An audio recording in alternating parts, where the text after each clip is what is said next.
बिस्मिल्लाहिर्रहमानिर्रहीम। आज के लेक्चर में हम डिस्कस करेंगे state and prove Koenig's theorem. Koenig's theorem की स्टेटमेंट है कि kinetic energy of system of particle is equal to the sum of kinetic energy of single particle. कि एक सिस्टम ऑफ पार्टिकल मौजूद है, उसकी काइनेटिक एनर्जी इक्वल होगी single particle की काइनेटिक एनर्जी के,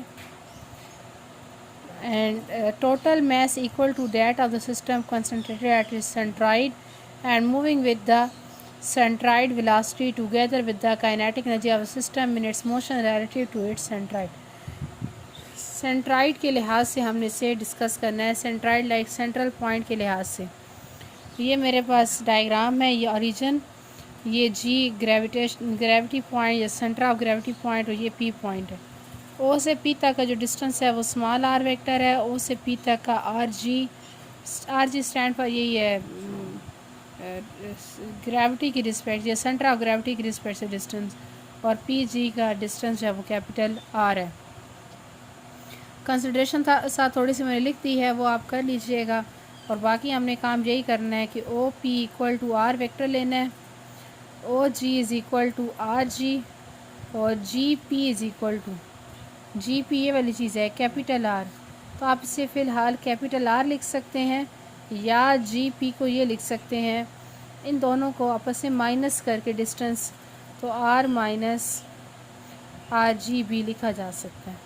सो total kinetic energy is given by T is equal to 1/2 M V square होता है, तो T is equal to 1/2 M V की जगह पुट कर देती हूँ आर डॉट का स्क्वायर।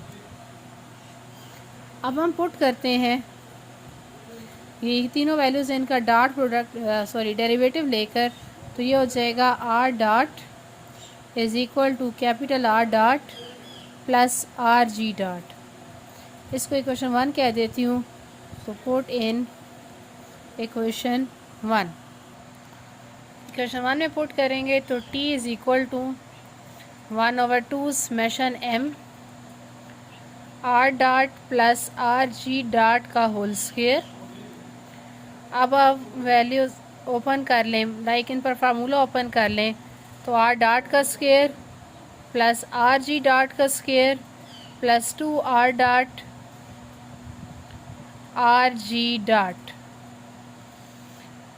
अब T is equal to 1/2 summation M R dot का स्क्वायर, समेशन एम को अप्लाई करने लगी हूँ, summation M R G dot का square plus 2 summation M R dot into R G dot. T is equal to 1/2 को भी apply कर दें, तो 1/2 समेशन एम आर डॉट का square plus 1/2 summation M R G dot का square plus ये 2 और 1/2 आपस में कैंसिल आउट हो जाएंगे, summation M R dot into R G dot. अब 1/2 समेशन एम आर डॉट का स्क्वायर प्लस इसमें से आर जी डॉट मैं बाय ले लेती हूँ, समेशन एम 1/2 भी बाय plus R G dot summation M into R dot. From the definition of centroid,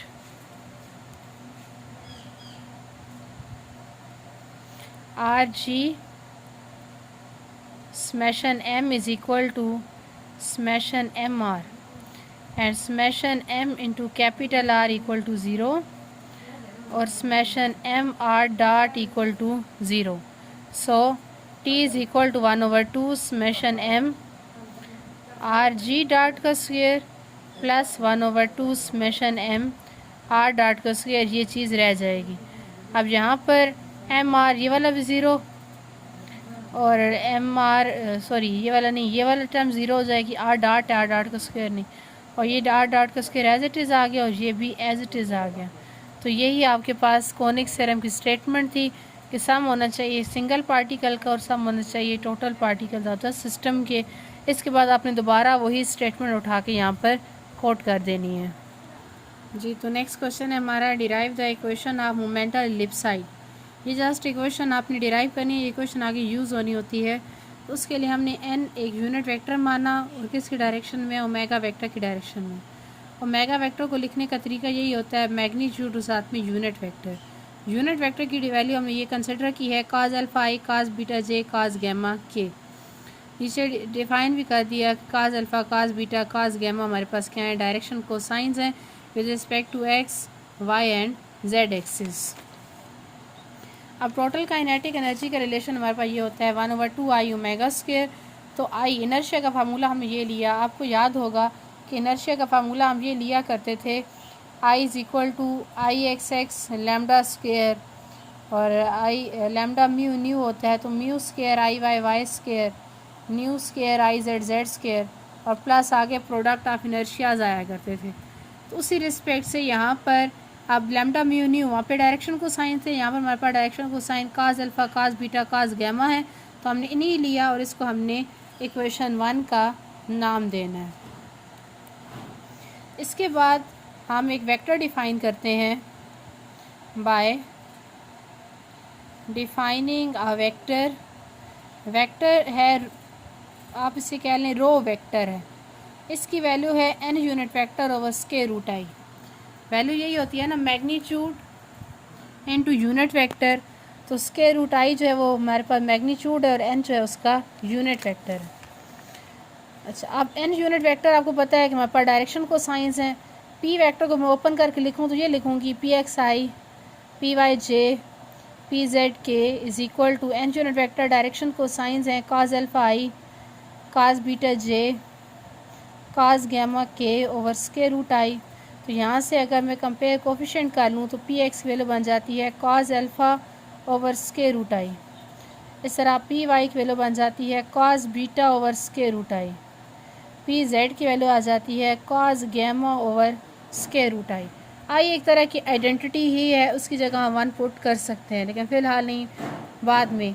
अब पुट इन इक्वेशन 1 करती हूँ।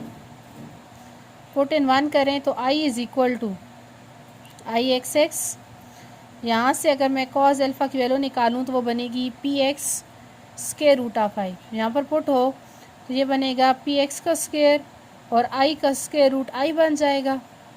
इस तरह प्लस आई वाई वाई, और ये हो जाएगा पी वाई का स्क्वायर इंटू आई प्लस आई जेड जेड, पी जेड का square into I.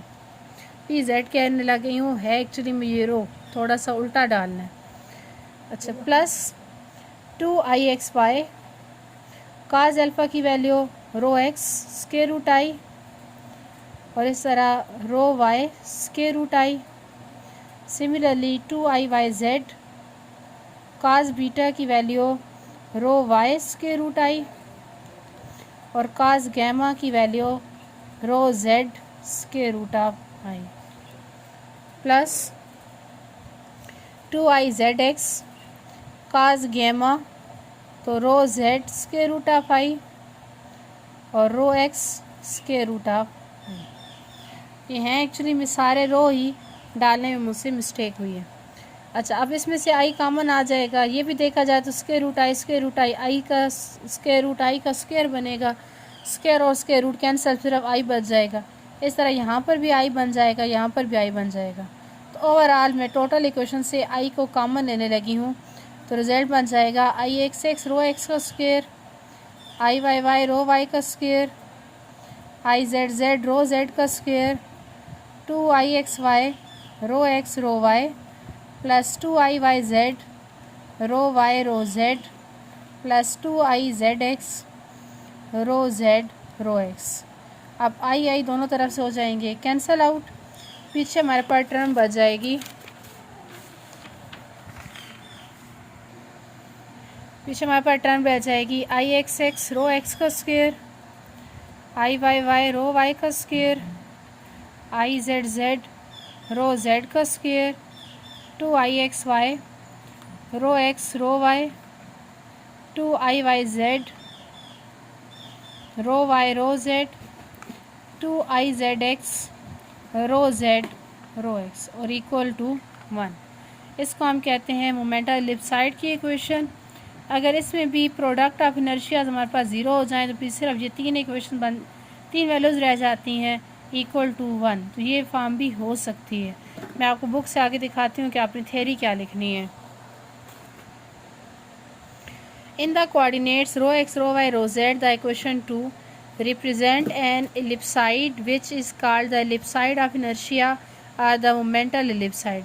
If the coordinate axes are rotate coincide with the principal axis of the ellipsoid, then equation become बाकी ये तीन values रह जाती हैं इक्वल टू 1। इसमें रो 1 रो 2 रो 3 denote करते हैं coordinates of the new axis. अब ये भी एक्चुअली में नीचे आपको नज़र आ रही है, ये भी मोमेंटल एलिप्सॉइड की इक्वेशन है। इसमें और उसमें फ़र्क क्या है, जस्ट वैल्यूज़ का, लाइक डायरेक्शन कोसाइंस का। वहाँ पर rho X rho Y rho Z use हो रहे हैं, यहाँ पर उन्होंने simple X square Y square Z square value use कर ली है, या X Z X Y use कर लिए। तो ये भी हो सकते हैं और वो भी हो सकते हैं, मतलब इक्वेशन की फॉर्म में चेंजिंग आ सकती हैं। तो आपने ये टॉपिक यहाँ तक करना है। नेक्स्ट मेरे पास एक क्वेश्चन है, वो थोड़ा सा लेंथी है, उसको स्टडी करते हैं या फिर देख लेते हैं। आधा सॉल्व कर कर आधा आपको असाइनमेंट्स फॉर्म में दे देती हूँ। अच्छा, ये मेरे पास क्वेश्चन है नेक्स्ट के 4 पार्टिकल्स के मैसेज हैं M2 M3 M4 M। उनको लोकेट किया गया है ए और ए माइनस ए माइनस ए माइनस ए माइनस ए और माइनस ए माइनस ए और ए रिस्पेक्टिवली। और आपने शोड करना है कि प्रिंसिपल मूवमेंट ऑफ इनर्शिया ये होते हैं। सिंपल ऑफ इनर्शिया तो निकालते आए हैं ना, तो प्रिंसिपल मूवमेंट ऑफ इनर्शिया में फ़र्क क्या होगा कि जो सिंपल इनर्शियाज निकलेंगे उनके आप मैट्रिक्स बनाएंगे। मैट्रिक्स को आगे सॉल्व करके आप करैक्टरिस्टिक इक्वेशन बनाएंगे, और करैक्टरिस्टिक इक्वेशन से जब आप उनका सलूशन निकालेंगे तो सलूशन ये निकलना चाहिए। तो मैं सिंपल इनर्शिया की वैल्यू को फाइंड आउट नहीं करती। सिंपल इनर्शिया आपने फाइंड किया हुआ है इस तरह के लिए, आई थिंक सो आपने असाइनमेंट दी थी या वैसे आपको मैंने क्लास में सॉल्व करवाया था, तो वो आप सॉल्व कर लेंगे। अगला जो काम है कि इनर्शिया को लेकर आगे प्रिंसिपल मूवमेंट ऑफ इनर्शिया कैसे निकालना है, तो वो मैं आपको निकाल कर दिखाती हूँ। अभी इसका हवाला मैं आपको बुक से ही देती हूँ। जैसा कि ये देखा जाए तो आपने मूवमेंट ऑफ इनर्शिया निकाले हुए हैं। आई एक्स एक्स इक्वल होता है समेशन एम आई वाई आई का स्क्वायर प्लस जेड आई का स्क्वायर। 4 पार्टिकल्स हैं तो 4 के लिए ओपन कर लेना है और ये आंसर आते जाएंगे। ठीक है, ये प्रोडक्ट ऑफ इनर्शियाज के आंसर आते जाएंगे, या सिमिलरली देख रहे हैं। अगला जो ये वाला काम है ये आपको मैं करके दिखाती हूँ। पिछला ये सारा काम आपने मुझे होमवर्क में करके भेजना है, अदरवाइज़ आपका होमवर्क एक्सेप्ट नहीं होगा।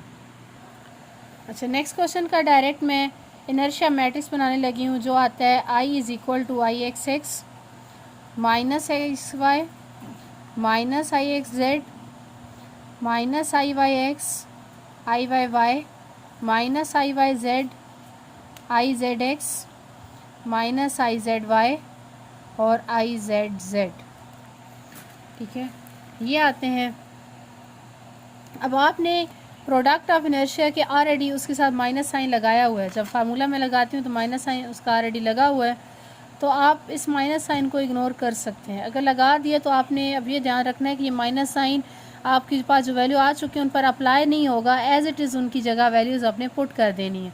जैसे पहला आ रहा था 20 ma स्क्वेयर, अगले का 0 है, इसका आंसर आता है 2 ma स्क्वेयर। 2 ma स्क्वेयर तभी आता है जब मैंने माइनस के साथ अप्लाई किया हुआ है।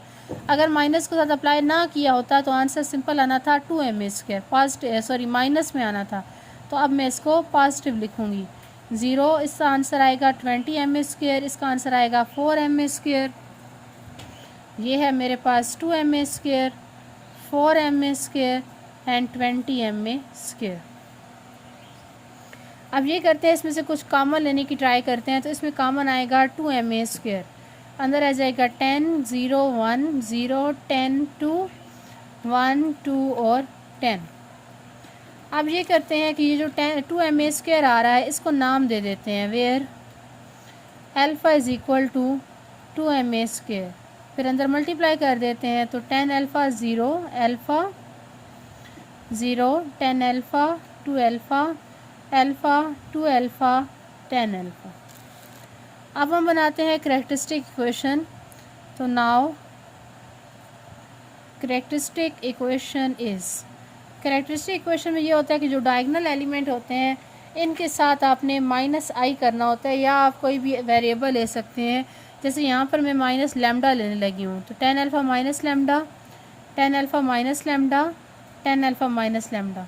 बाकी हमारे पास जो भी एलिमेंट्स हैं, फैक्टर्स हैं, वो हमारे पास एज इट इज़ रहेंगे इक्वल टू ज़ीरो। अब मैं इसका डिटर्मिनेंट ओपन करूँगी और अगर मेरे पास वो इक्वेशन बन सकती हुई फैक्टराइजेशन इक्वेशन, तो उनको लेकर सॉल्व आउट करूँगी।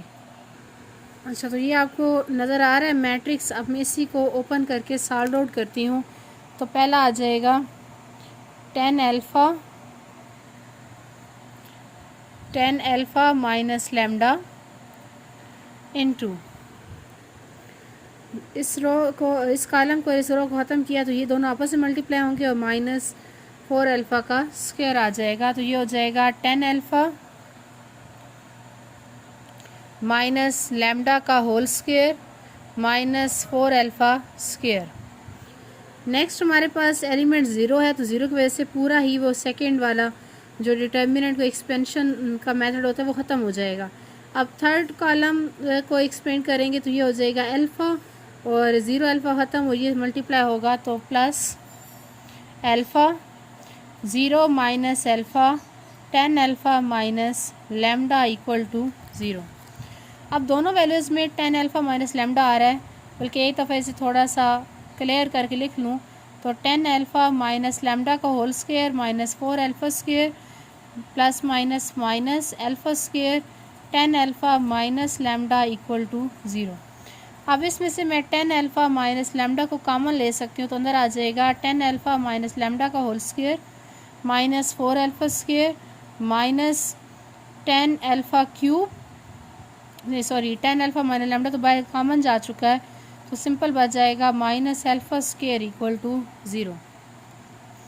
अब ten alpha minus lambda equal to zero अलग से पुट हो सकता है और टेन अल्फ़ा माइनस लैम्डा का whole square minus four alpha square और minus alpha square equal to zero, इसको हम अलग से पुट कर सकते हैं। इसमें से अगर मैं वैल्यू निकालूँ तो ten alpha equal to lambda, तो लैम्डा की वैल्यू एक बन गई है टेन अल्फ़ा। अल्फ़ा की जगह बाद में वैल्यू पुट कर लेते हैं एम ए स्क्वायर। अब यहाँ पर मुझे होल स्क्वायर का फार्मूला ओपन करना है, तो 100 अल्फ़ा का square plus lambda square minus 20 alpha lambda और ये आपस में सॉल्व हो जाएंगे माइनस 5 अल्फ़ा का स्क्वायर। अब 100 alpha square minus 20 alpha lambda और ये आपस में सॉल्व नहीं हो सकते, आप एज इट इज़ लिख दें minus alpha square plus lambda square.